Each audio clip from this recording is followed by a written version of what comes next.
d'ouvrir nos informations.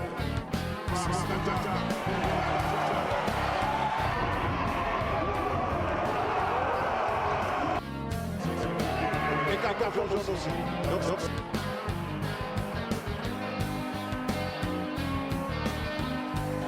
quand ce joueur a le ballon,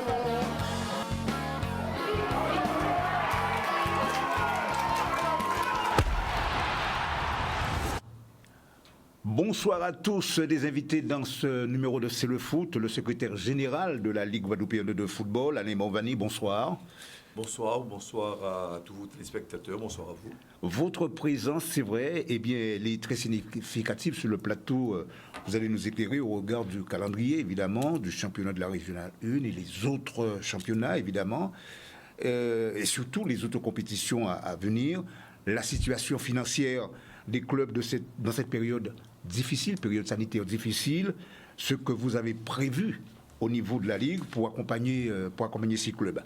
Deuxième invité, eh bien, c'est Jackie Péroumal. Alors, Jackie Péroumal, c'est le nouveau président de l'UNAF. Alors, quand on parle de l'UNAF, entendez par là l'Union nationale des arbitres français, section région Guadeloupe. Bonsoir. Bonsoir à tous. Alors, comment... Je vais juste porter quand même une petite correction, c'est l'Union nationale des arbitres de football. Ah oui, d'accord, oui. Section Guadeloupe. Section Guadeloupe, voilà. Alors, c'est bien ce que j'ai dit, hein. Oui. Voilà. Alors, il y a une vraie question, sincèrement, c'est comment insuffler un nouveau souffle, eh bien oui, aux arbitres, c'est donc la question essentielle, à laquelle vous répondrez d'ici quelques instants, n'est-ce pas? Nous prendrons les nouvelles, et oui, des Guadaboys en pleine préparation pour le tour préliminaire de la Gold Cup, ce sera en 2021, avec le sélectionneur Jocelyn Glouma qui sera en direct avec nous.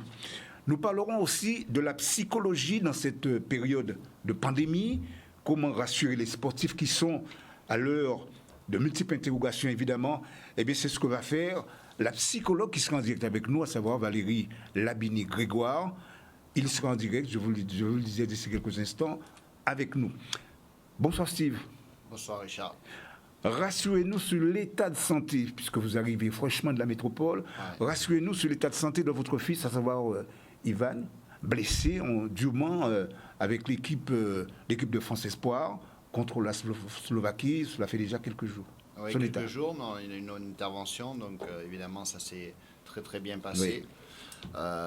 Maintenant, il va falloir être patient surtout et attaquer un petit peu une période peut-être difficile, mais oui. Il est très bien accompagné, donc je me fais garde de soucis et il reviendra au plus vite et surtout le mieux possible. C'est ce qu'on souhaite. Ouais, exactement. Je vous vois avec le sourire, ça veut dire bon, bien, vous êtes plus ou moins confiant. Hein. Il faut, dans la vie, il faut être positif. Il y a des choses quand même qui sont plus importantes, donc maintenant il faut s'appuyer sur la confiance des gens et sur le travail. Voilà. Arrivé aujourd'hui, vous êtes déjà sur le plateau de C'est le foot, c'est bien. Oui, exactement. Donc parfait. Pour accompagner, mais bien sûr, le football régional. Parfait. Voilà. Alain Morvani, alors on rentre dans le vif du sujet. D'abord, une excellente nouvelle, terminer les matchs à huis clos, n'est-ce pas? Mais avec des mesures particulières. Oui, c'est une excellente nouvelle, surtout pour les supporters qui étaient privés de voir briller leurs joueurs, privés de voir leurs couleurs s'exprimer, et c'est dommage. D'ailleurs, ça sonnait un peu clos, un peu creux, les stades sans les spectateurs. Ce huis clos, donc, qui a duré jusqu'à lundi, puisque la sortie du huis clos, c'est lundi, a été suivi par une jauge mise en place par les services de la préfecture de 300 spectateurs. Je précise donc que ces 300 spectateurs s'ajoutent aux officiels. Bien sûr. D'accord ? Il ne faut pas partie du total général. S'ajoute aux officiels. Et nous avions, demandé une jauge de 500. Une jauge de 500. Alors, évidemment, on peut penser qu'une jauge de 300, ça n'est pas beaucoup sur des stades dont le plus grand, c'est les Abîmes avec 4999 places. C'est une jauge de 300. C'est peut-être pas beaucoup, mais en proportion, c'est beaucoup plus important qu'une jauge de 1000 pour un stade comme celui de Nice qui fait 35 000 personnes. Saint-Étienne qui fait 40 000 personnes. Le Parc des Princes qui fait 50 000, Marseille 60 000 personnes. Donc une jauge de 300 en Guadeloupe, c'est proportionnellement beaucoup plus avantageux que les jauges de 1000 personnes en métropole. Il faut savoir garder raison quand même et se dire que finalement, ce n'est pas assez. Moi, je pense effectivement que ce n'est pas assez. À nous de faire en sorte que le football continue d'être sérieux. À nous de faire en sorte que, en pratiquant notre sport, nous ne puissions pas mettre la santé des pratiquants et des spectateurs en danger. Et puis finalement, nous aurons peut-être une jauge un peu plus large. Mais en attendant, il est heureux que nous ayons déjà 300 spectateurs, d'autant plus que dès ce soir, le match qui se joue là, actuellement entre le Phare et l'USR profite déjà de ces 300 spectateurs. Alors, il faut que ça soit clair, 300 spectateurs avec un espace bien respecté, un espace bien ordonné. Le reste n'a pas changé. Oui, je devrais dire, le plus important pour nous, à notre sens, c'est plus le protocole à mettre en place et à faire respecter que le huis clos. Le huis clos, c'était simplement la privation des spectateurs. Mais le huis clos n'empêchait nullement, ne gommait nullement les exigences du contrôle sanitaire. Et c'est ça qui est important. Parce que ne pas respecter le protocole, c'est remettre en danger les populations. Alors, Alain Movani, est-ce que tous les spectateurs, et c'est important cette question, est-ce que tous les spectateurs devront s'équiper de leur masque? C'est sûr. Est-ce qu'il y aura aussi un contrôle qui s'effectuera, disons, à l'entrée Nous avons joué avant le huis clos. Oui. Et quand nous avons joué avec le huis clos, nous n'avions pas de jauge. Donc nous pouvions aller beaucoup plus loin. Et à ce moment-là, nous avions déjà réussi. Et je le dis, les clubs avaient déjà réussi à s'organiser. Avec aujourd'hui la jauge de 300, les mêmes conditions de rigueur.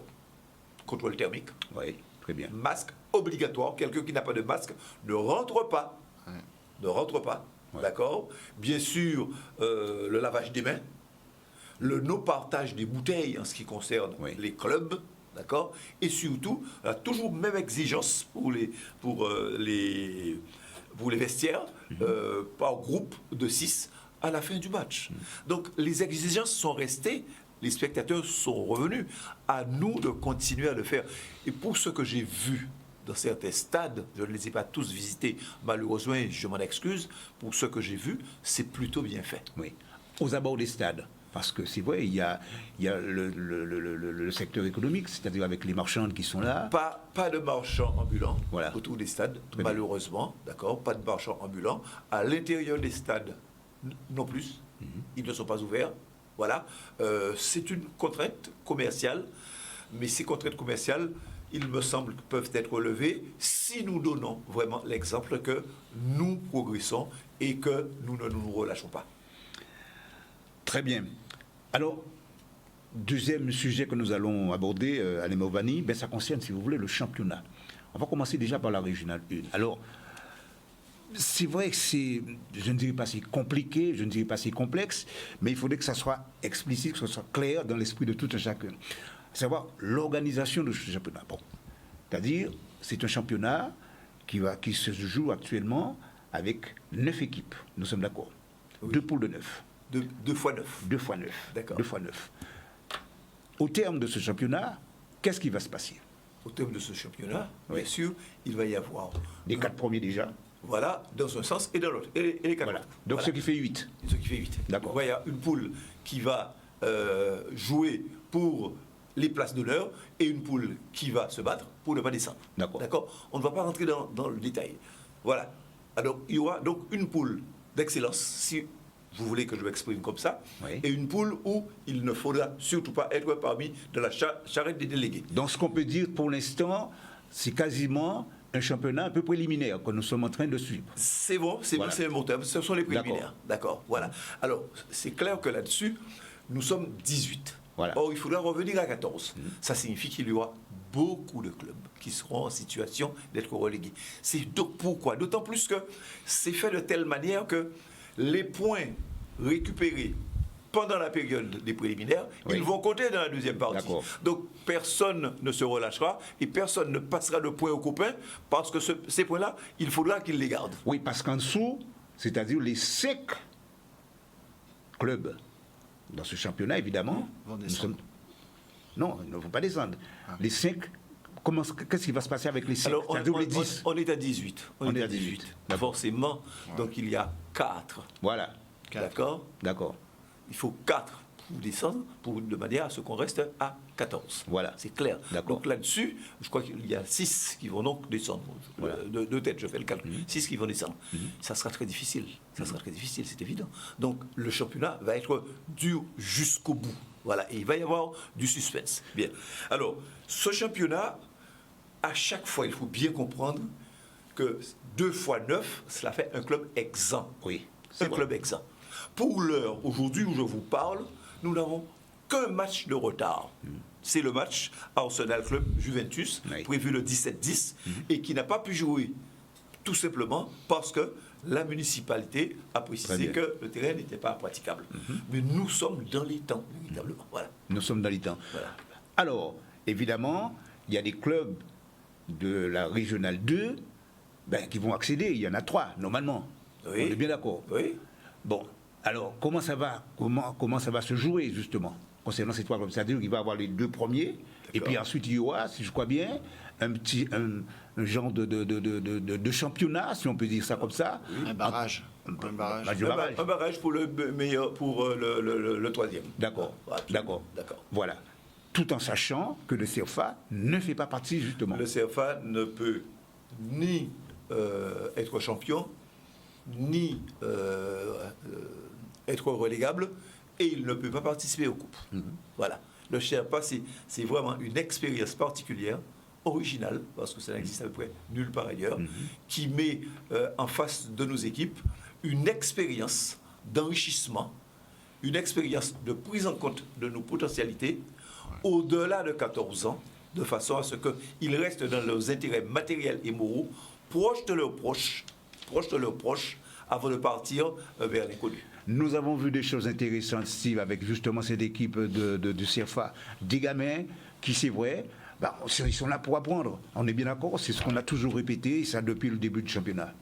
Oui, exactement. Hein. Donc, c'est sûr qu'ils ont pris des grosses claques, mais ils sont là aussi pour être dans le rouge et d'être dans la confrontation pour évoluer.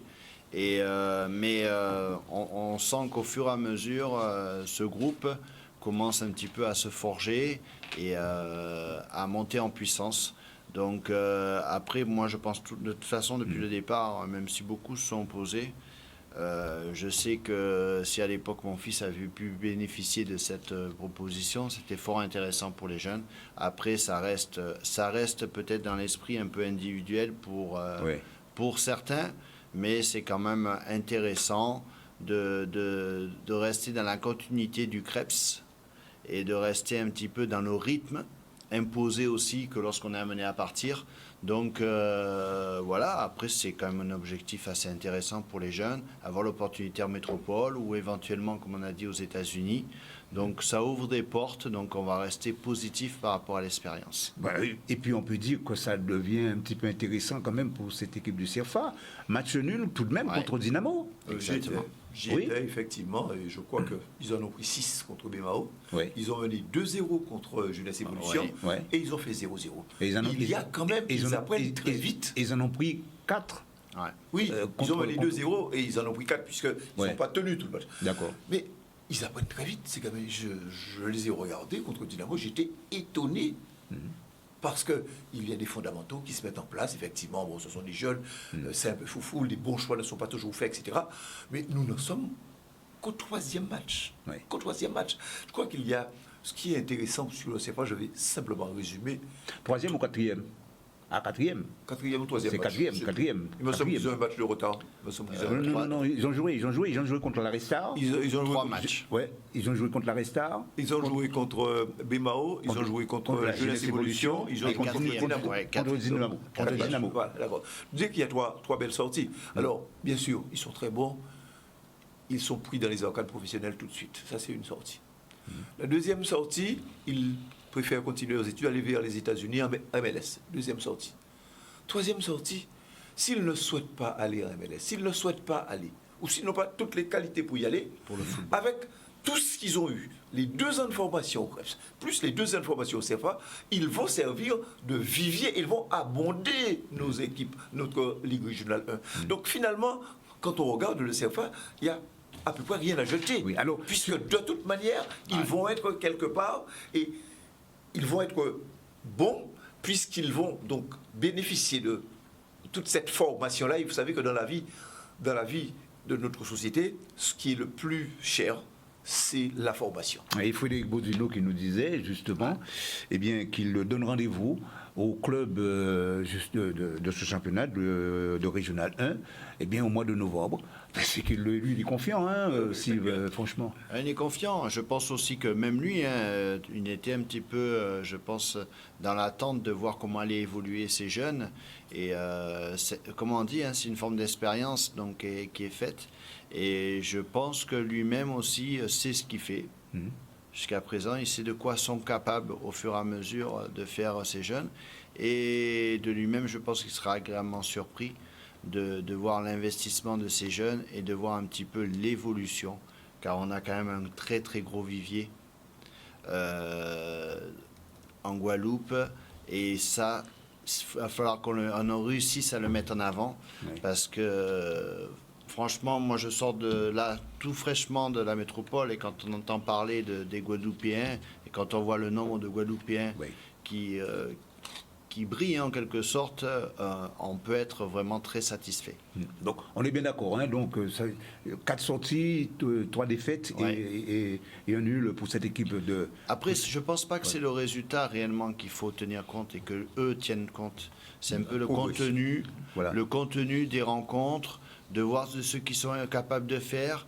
Il y a eu 3 bilans différents sur chaque rencontre qu'il y a eu, à part les 2 premières un petit peu, mais il y a eu des constats différents. Donc je pense que c'est vraiment une très très belle expérience, vraiment que là on est en train de vivre et qui fait profiter aussi des jeunes de Martinique et de Guyane. Donc c'est ouvert sur la Caraïbe, donc c'est très important. D'accord. Avant de donner la parole à Jacques Péromal, une question très importante à l'Emovani, c'est la situation financière, j'ai envie de dire, des clubs dans cette période de pandémie. Je sais que c'est extrêmement difficile, des clubs des clubs qui en souffrent énormément. Qu'est-ce que vous, au niveau de la Ligue, vous avez prévu pour ces clubs ?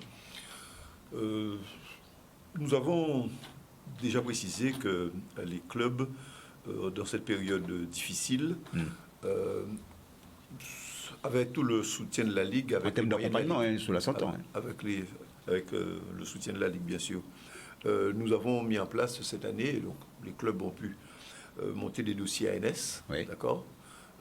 Et habituellement, nous avions 2-3 clubs.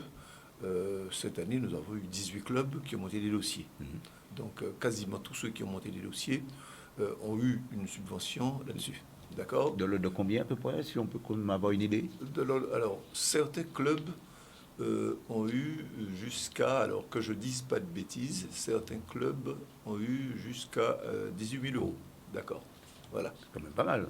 Un club très bien. Qui a eu 18 000 euros. D'accord ? Voilà. Ça veut dire que dans l'idée générale, en fait, il y a une évolution aussi au niveau des démarches administratives au niveau des clubs. Alors, ce qu'on a fait... Structuration, quoi. Oui, absolument. Ce qu'on a fait, nous, cette année, on a aussi mis un personnel dédié qui aidait les clubs. Et donc, qui aidait au montage des clubs. Et ça, c'est ça qui est toujours très intéressant parce que les clubs n'ont pas tout l'administratif qu'il faut. Donc, c'est allé entre 1500 et 18 000, donc il y a un club qui a touché ça. Et donc, plusieurs dossiers. Donc, c'est quand même important. En plus, nous avons pris en charge, bien sûr, les frais des officiels pendant la période de huis clos. Alors, il faut quand même dire que nous avons pris en charge les frais des officiels parce que les clubs ne touchaient pas ces sommes-là, puisqu'il n'y avait pas de recettes, mais que nous non plus, nous n'avions pas ces recettes-là. Donc, il a bien fallu les prendre quelque part. D'accord ? Vous les avez pris où ? De nos proches, sur notre trésorerie. Ah, absolument, puisque où voulez-vous qu'on les prenne ? Il n'y a pas de spectateurs. Voilà. Donc, pour la Coupe de France, d'ailleurs, nous avons décidé effectivement, puisque c'est 20-40-40 pour les clubs, nous avons décidé de donner la recette intégrale aux clubs. Pour les matchs 2 matchs de Coupe de France, et les clubs, je crois, auront quasiment l'intégralité du 7e tour également. On essaie d'attendre un petit peu, est-ce que la chose soit un petit peu meilleure, mais nous avons déjà décidé, d'accord, de le faire pour les clubs. Donc, c'est vraiment ça notre souci. Nous avons recruté aujourd'hui encore 2 jeunes en service civique qui seront en service à la Ligue guadeloupéenne de football avec les conseillers techniques départementaux pour pouvoir aider à la structuration des clubs, porter les projets, d'accord. Donc, si vous voulez, les clubs, c'est vraiment notre violon d'Ingres. Nous avons une attention particulière et nous savons qu'ils n'ont pas beaucoup de moyens. Ils ont fait par contre beaucoup d'efforts pour s'adapter à la période de pandémie, d'accord. Et ils se sont remarquablement organisés et je tiens à dire tout le bien que je pense de cette organisation qu'ils ont très très vite assimilé. Parfait. Notre vitrine, en tout cas le vitrine du football guadeloupéen, c'est quoi? C'est tout simplement les Guada Boys. Les Guada Boys sont en pleine préparation, puisque vous le savez, il y a la Gold Cup qui se prépare, et il y a les préliminaires précisément qui se préparent. Jocelyn Gouma, vous êtes en direct avec nous, bonsoir.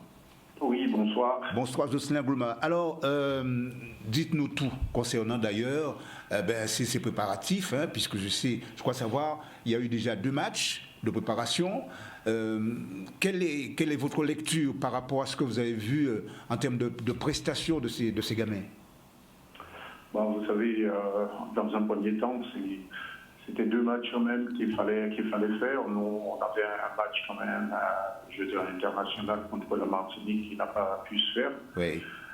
Donc il a fallu trouver l'alternative et l'alternative c'était se faire ces matchs avec nos équipes locales. Oui. Pour moi ça s'est plutôt bien passé parce qu'on a vu de bonnes choses, parce qu'on est quand même dans une phase aussi de préparation. Donc quelquefois c'est un peu compliqué, mais c'était quand même de très bon niveau et ça m'a beaucoup plu, bien sûr avec les collègues. Voilà. Alors, Jocelyn, premier match, si je crois bien, ça va être contre contre l'AS Gosier. L'AS Gosier, d'accord. Là, on parle en termes de préparation. Et pour les préliminaires, ce sera contre la Barbade, je crois. Non, Bahamas. Bahamas, pardonnez-moi, Bahamas. Alors, comment voyez-vous donc cette rencontre? Nous, dans un premier temps, c'est bien se préparer. Cette rencontre doit arriver au bon moment, c'est-à-dire dans pratiquement, si je ne me trompe pas, 9 mois, oui. Au mois de juillet. Donc, on a largement le temps de se préparer, d'avoir une équipe, je pense, assez compétitive. Mais nous, ici, on essaye de préparer nos jeunes pour pouvoir, ils devraient évoluer avec les pros. Donc, c'est un travail de longue haleine. Et c'est un match qui va être difficile parce que vous savez, les Bahamas, c'est quand même une nation qui sont aidés par la FIFA. Nous, on a quand même quelques miettes au niveau financier au sein de la Guadeloupe, de la Ligue guadeloupéenne. Donc, on essaye tant bien que mal de se préparer dans les meilleures conditions pour avoir un certain niveau. Classé tout de même 33e au classement de la CONCACAF, cette équipe de Bahamas. Oui, mais il ne faut pas se fier à ça. Comme je vous l'ai dit, ce sont des équipes qui travaillent et qui peuvent travailler tout le temps avec leurs joueurs, comparé à nous. On doit faire face à énormément de problèmes, mais malgré tout, on essaie de se préparer dans les meilleures conditions. Et je pense qu'avec les collègues, on a mis une programmation jusqu'au mois de juin, juillet, bien en place avec la Ligue, pour pouvoir, comme je le disais tout à l'heure, bien s'entraîner, bien se préparer, mettre nos jeunes dans des conditions optimales pour pouvoir être à un certain niveau et arriver le jour J et être présent. Merci Jocelyn Gouma d'avoir été en direct dans cette émission. Et puis bon travail. Alors là maintenant je me tourne vers vous, bien sûr, Jackie Péromal. Alors, vous êtes fraîchement nommé président justement de la Ligue. Comment je pourrais expliquer ça? Enfin, précisément aidez-moi un petit peu. De l'Union nationale des arbitres. Voilà, exactement, franchement nommé. Comment voyez-vous, d'abord, dans quel état vous avez trouvé ce collectif? Tout d'abord, je veux quand même préciser que l'Union nationale des arbitres de football, c'est une association bien distincte de la Ligue guadeloupéenne de football. Néanmoins, nous travaillons ensemble et nous avons quand même une bonne entente afin de pouvoir amener l'arbitrage guadeloupéen vers le plus haut niveau. Mais comment je l'ai trouvé? Il faut savoir aussi que je ne suis pas nouveau à l'UNAF. Oui. J'ai été à l'UNAF depuis que j'ai commencé l'arbitrage à 17 ans. Mais pas en tant que président. En tant que représentant, je suis monté représentant, trésorier, premier vice-président lors de la dernière mandature. Oui. Et je peux dire que l'association fonctionne et je l'ai trouvé dans un bon fonctionnement. Vous l'avez trouvé dans un bon fonctionnement. Et là, vous allez innover quelque chose d'exceptionnel, justement, dans le cadre des différentes manifestations qui vont venir, c'est-à-dire dans le cadre de la Coupe de France, les prochains matchs à venir, c'est-à-dire le match des 27 et 28 prochains. L'UNAF, aujourd'hui, a décidé de prendre un tournant. Un tournant pourquoi? Un tournant car la Ligue guadeloupéenne de football a décidé de mettre en avant l'arbitrage en nous introduisant dans la Caraïbe, au sein de la CONCACAF. Et ça, vous commencez dès le 6e tour de la Coupe de France. Plus précisément, nous souhaitons mettre les arbitres dans les conditions où, lorsqu'ils vont voyager, qu'ils ne se retrouvent pas perdus. Car effectivement, lorsque moi j'ai eu la chance et d'autres collègues ont eu la chance de sortir, on a pu voir comment ça se passe à l'étranger. Donc, moi maintenant à la présidence, avec mon équipe, nous avons décidé d'adopter cette politique qui est de pouvoir mettre les arbitres dans les conditions où ils peuvent se retrouver lorsqu'ils se retrouvent à l'étranger. Et en collaboration avec la Ligue guadeloupéenne de football, que je remercie largement, qui a accepté de pouvoir suivre notre projet lors des rencontres du 27 et 28 novembre. Alors le déroulé, ça va se passer comment? Puisque je crois qu'il y a pas mal de choses quand même de prévues durant ces 2 jours. Donc, durant ces 2 jours, il est prévu qu'on reçoit les arbitres, qu'on les reçoit, qu'on puisse faire dans la matinée, on va dire, une révision des modifications des textes de loi avec un formateur de la CRA, qu'on puisse faire une révision aussi des règlements de compétition, car dû au Covid, les règlements ont quand même bougé. À midi, on va déjeuner ensemble avec des membres du comité de la Ligue ainsi que de l'UNAF, les arbitres ainsi que le délégué, parce qu'il faut comprendre qu'on est tous une famille, hein. On se retrouve à faire on est là pour une mission, on est missionné par la Ligue lors des rencontres, donc on n'exclut pas le délégué officiel. À 14h, on sera en quartier libre et à 16h45, nous avons prévu normalement une conférence de presse. Avec les différentes presses, notamment avec l'UNAF, un représentant de l'UNAF, un représentant de la Ligue, les clubs. Voilà.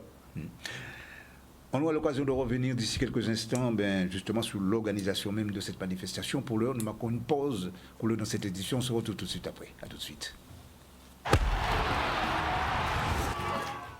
Retour en plateau avec les invités. C'est vrai que nous sommes avec l'UNAF, nous sommes aussi avec le représentant de la Ligue guadeloupéenne de football, le secrétaire général, et puis évidemment notre ami Steve Masson.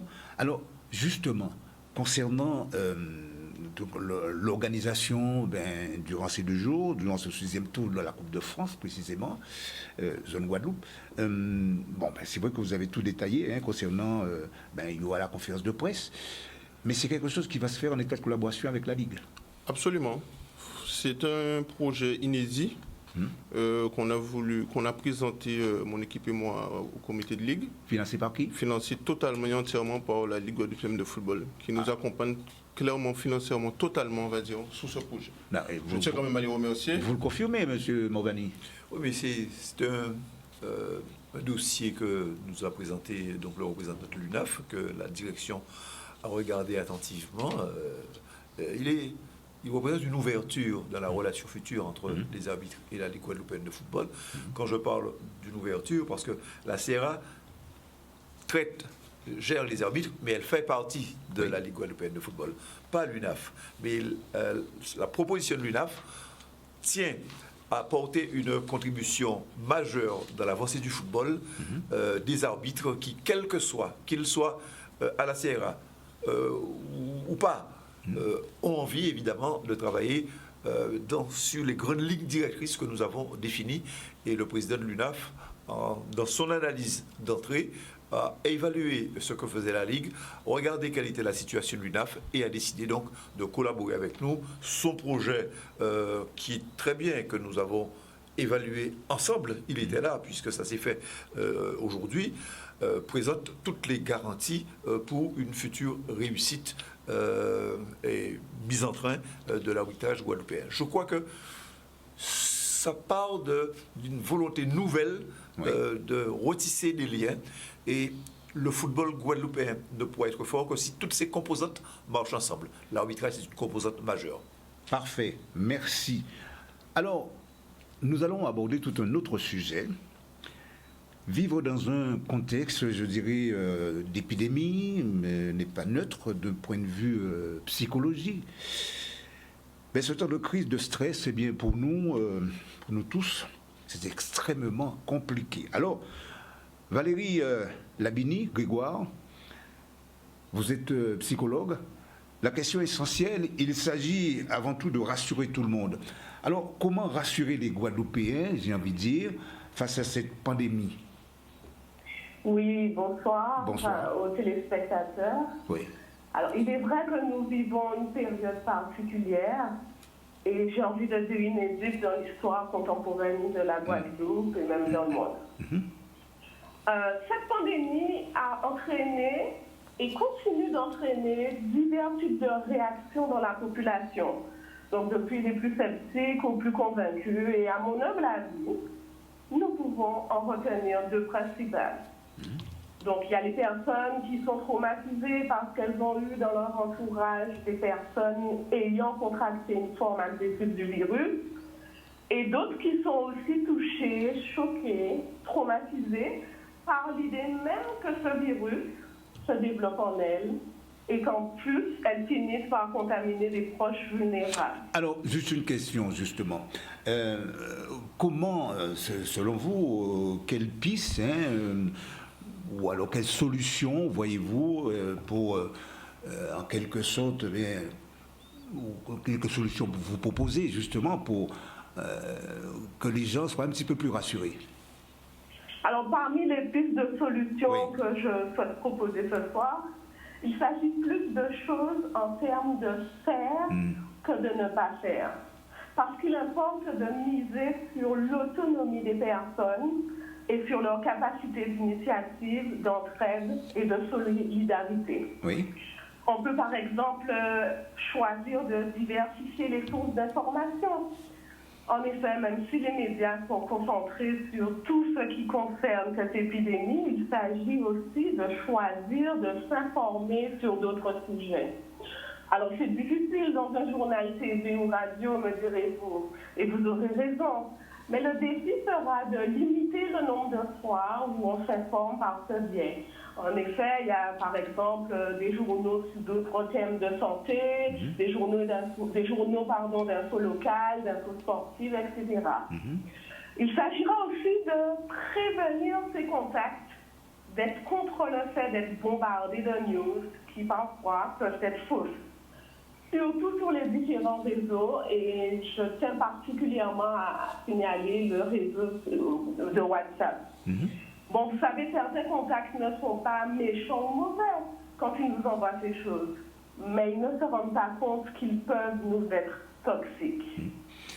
Alors, il s'agira aussi de détourner certaines conversations, donc dès qu'on sent que cela va parler de la pandémie, de favoriser des activités support de détente, mais surtout de prendre la décision de gérer ses pensées. Parce que ce que l'on se dit dans la tête peut nous construire ou nous détruire. Alors, j'aimerais quand même vous poser une autre question, Valérie Buni. Le sportif, puisque vous savez, vous êtes dans une émission sportive, très souvent, eh bien, les footballeurs, singulièrement, qui ont peut-être perdu un proche et qui a peut-être des difficultés pour pouvoir continuer la compétition, qu'est-ce que vous avez envie de leur dire, de lui dire justement à ce sportif en question, ce footballeur singulièrement? Alors, il est vrai que la perte d'un proche est quelque chose qui vient nous toucher au plus profond de notre être.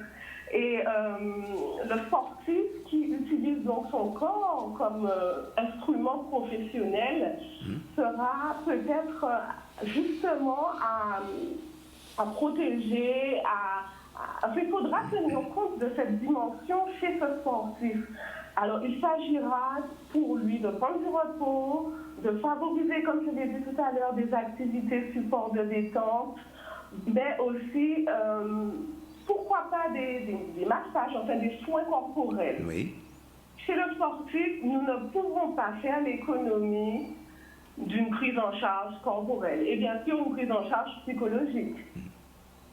Alors, est-ce que vous êtes plus ou moins rassuré? Est-ce que, bon, vous n'êtes pas, je ne dirais pas que vous êtes Madame Soleil, hein, mais face à cette situation, est-ce que vous pensez qu'il y aura une accalmie, qu'il y aura une amélioration? Alors, c'est vrai que c'est une question qui m'a été posée ces derniers temps et je pense qu'il a été aussi sûrement posée à d'autres professionnels de la santé mentale. Moi, j'ai envie de vous dire que nous devrions nous parer à toute éventualité, au meilleur comme au pire. Oui. Vous ne pensez pas qu'il faudrait peut-être penser à une nouvelle organisation? Bien sûr, parce que finalement, cette pandémie qui peut être aussi considérée comme une sorte d'accident de la vie à l'échelle sociétale et non pas qu'individuelle, cette pandémie va nous pousser à réfléchir à certaines choses telles que, par exemple, quel sens va-t-on donner à cette nouvelle organisation, voire réorganisation de vie? Dans quelle direction orienter son attention à partir de cette pandémie qui nous frappe de plein fouet. Mais il faudra aussi réfléchir à ce que cela nous révèle sur nous-mêmes ou nous réapprend sur ce qui est important pour nous. Alors Steve, une question. Alors, une question surtout en fait sur l'aspect psychologique. J'aimerais savoir aussi est-ce que le besoin sportif est très important pour l'équilibre de tout le monde et que psychologiquement, vous pensez que ça accompagne de penser différemment en fait? Est-ce que ça peut aider? Je ne suis pas sûre d'avoir bien. C'est-à-dire que je voulais savoir si vraiment psychologiquement l'aspect sportif avait un enjeu, quoi. Alors, sans que je ne sois, il faut le dire, spécialisée en psychologie du sport, nous savons que le sport a des effets bénéfiques sur la santé mentale en général. Ok. Non, c'est une réponse qui est plaisante quand même. C'est-à-dire que ça nous permet aussi de mettre en avant le sport et de pratiquer au maximum, quoi. Bien sûr, puisque les bénéfices sont réels et ont été montrés depuis longtemps. Merci en tout cas Valérie Labini d'avoir été en direct avec nous. Je crois que vous nous avez éclairé. Malem Ovani, rassuré, vous êtes très rassuré par rapport à cette intervention? Ah non, je reste persuadé que la pratique de sport, surtout dans des temps difficiles comme ceux que nous vivons, est une source d'échappement, je dis bien d'échappement, pour s'évader de ces pensées négatives, parce que la société va mal, et c'est en tout cas un exutoire, je crois que c'est le mot qu'elle a employé, c'est un exutoire, et je le pense profondément. Alors évidemment, pour moi qui suis malade de football, par le football, jouons au football, faisons en sorte que lorsqu'on joue au football, on se vide l'esprit, on se vide la tête, qu'on pense à ce qu'on fait, qu'on s'exprime à travers le jeu et qu'on oublie les miasmes du présent, quitte à les retrouver un petit peu plus tard, mais ça nous permet quand même une détente, une sortie de la noirceur de l'existence. Votre appréciation, Jackie? Oui, je pense clairement que nous, je parle au nom des arbitres. L'arbitrage, c'est une passion. Donc, pour moi, une passion, et pour tout le monde, je pense qu'une passion a besoin d'être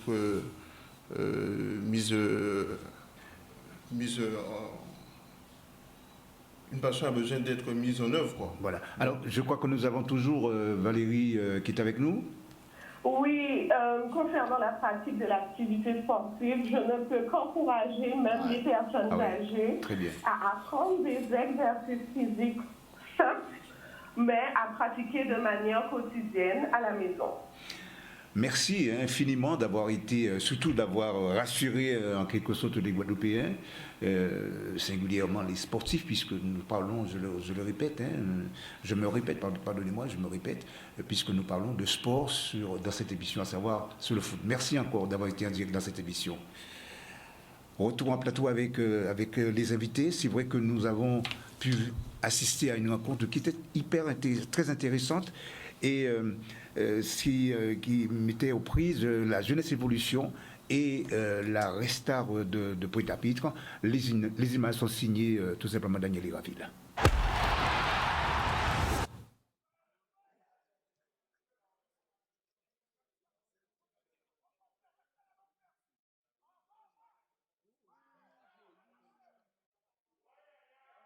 De 2-1, mais quand il y a un joueur comme ce monsieur que vous voyez, à savoir Wendy Pougnier, c'est le maître à jouer dans cette équipe de la Restar. Il n'a pas eu l'opportunité de pouvoir marquer, ce n'est pas de sa faute, mais enfin, en face, il y avait quand même une équipe qui était assez imposante. Je parlais de la JEFC, entendez par là la jeunesse évolution.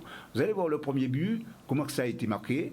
Eh bien, je dirais pas contre le cours du jeu, mais bon, mais ça a été marqué très intelligemment, et bien regardez bien, par Alan Cyril de la tête, qui a trompé en quelque sorte le portier de la formation de Restar.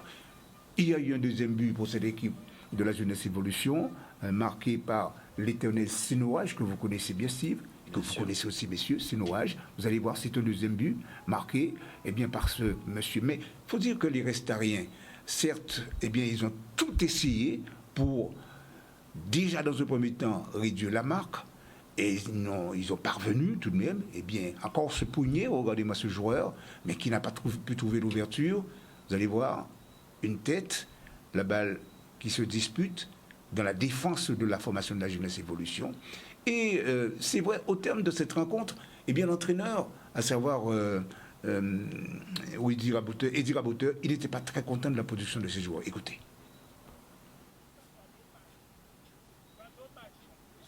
L'équipe pour amis, ils pas de magie. Ça dommage. Continue à magie. Pas de problème.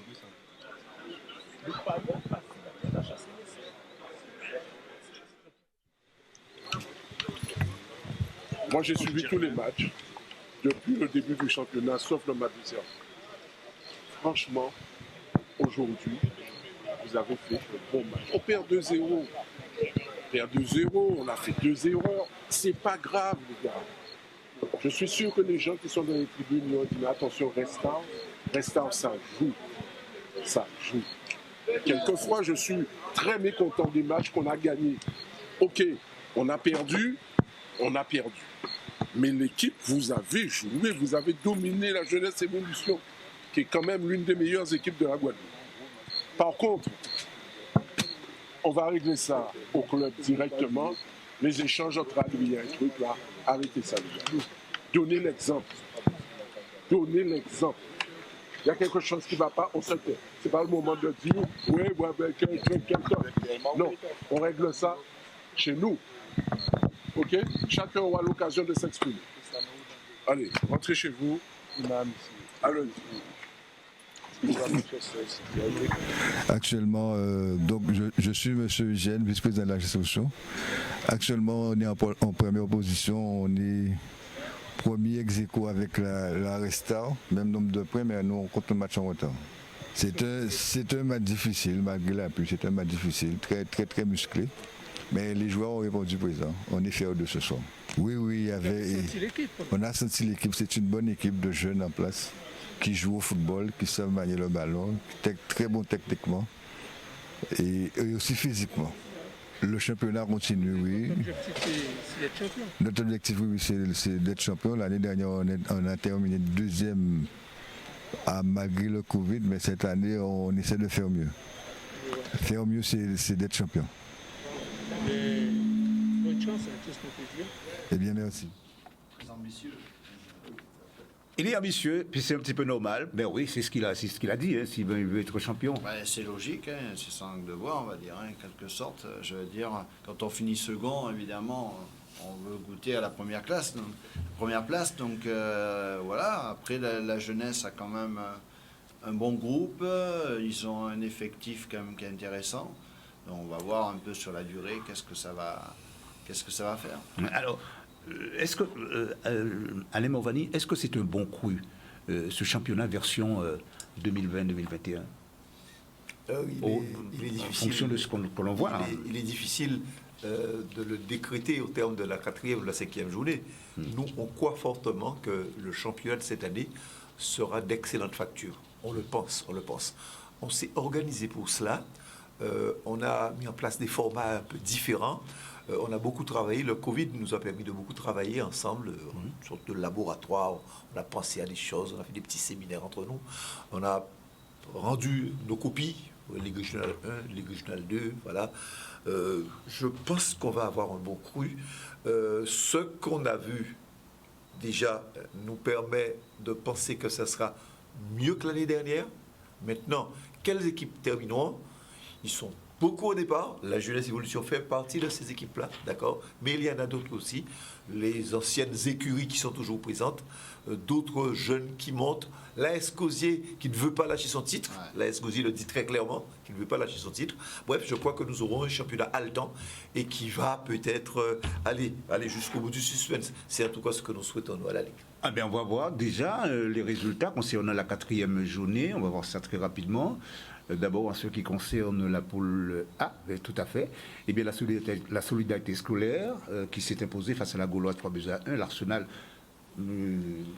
face à la Juventus, eh bien, le match a été reporté. Le Club Sport 4-0 eh bien, face au CSM, victoire du CSM. Le Stade Lamantinois 4-1 pour l'AS Gosier, exempt l'amical. Ce qui concerne donc la poule B, on va voir ça rapidement. L'USBM et le Racing n'ont pu se départager, score de parité un partout. Restar, UFC, vous venez de voir le match, victoire des Abimiens, de la UFC 2-0.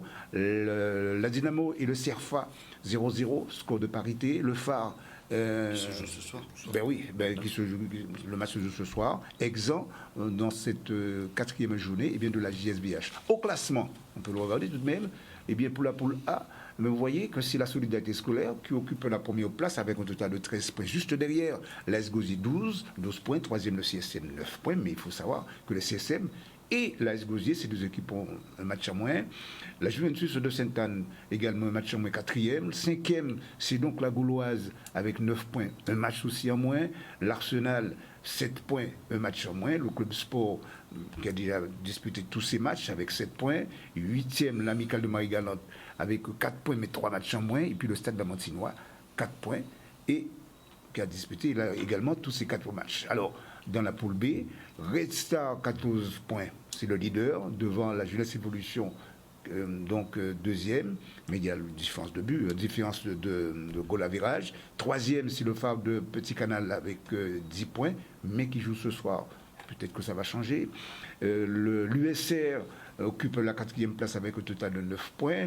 La Dynamo 5e, 9 points. 6e, l'USBM 7. Le Racing 7e, 5 points. 5 points pour le CERFA.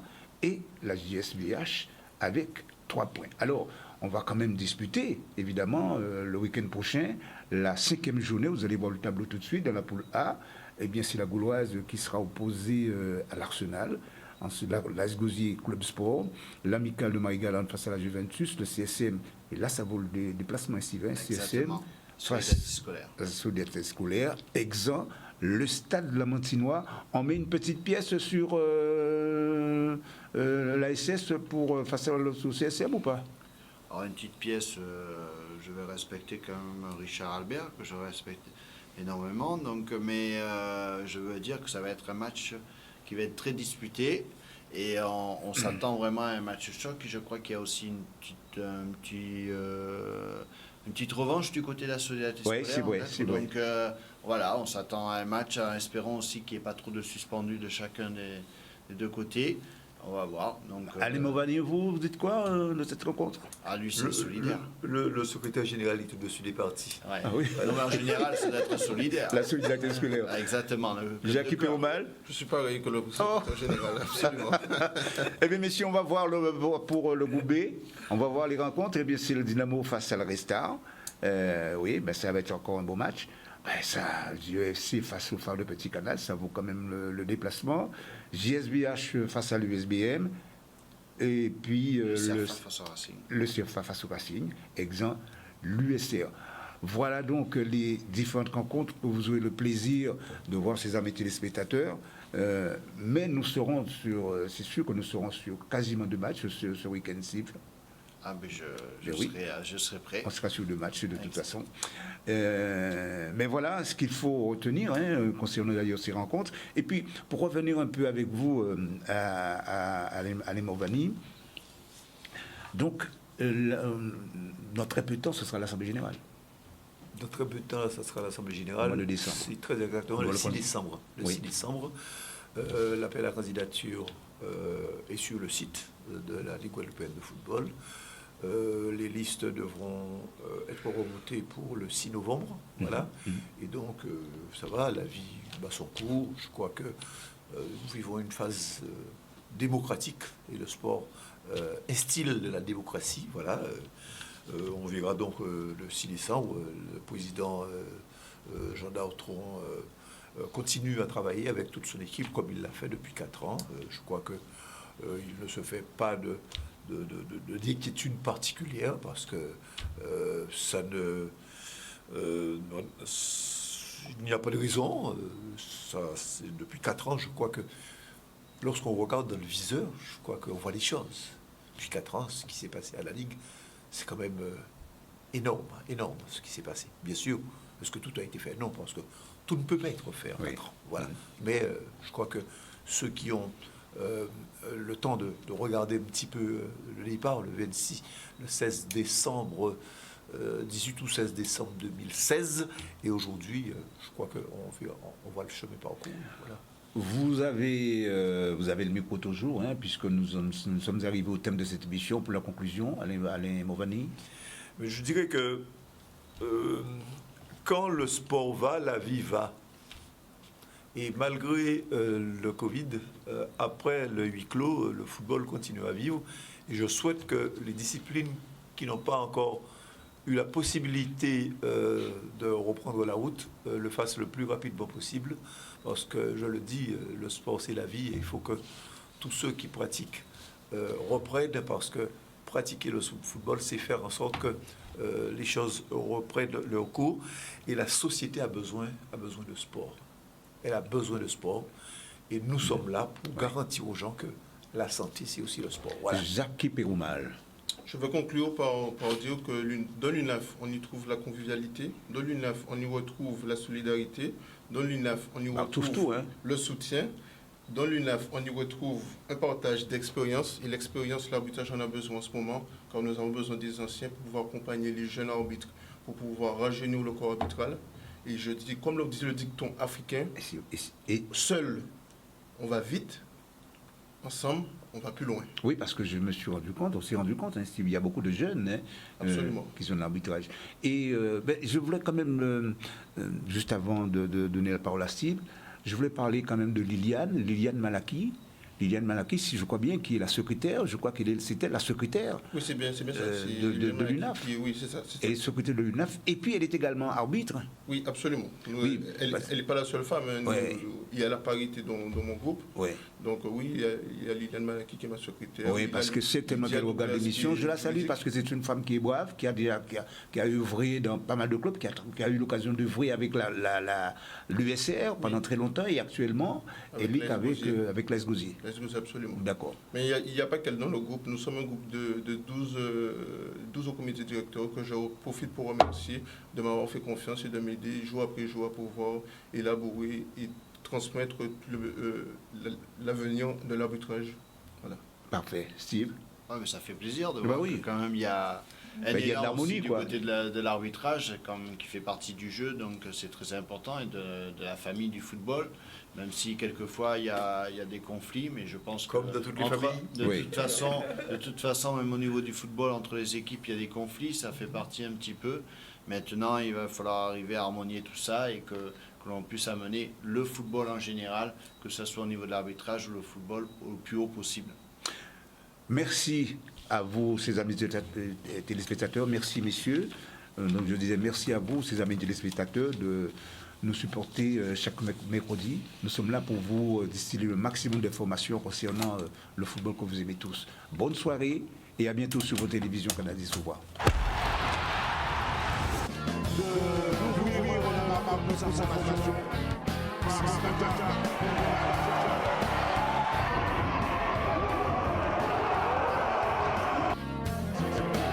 Et 14 aussi. Donc,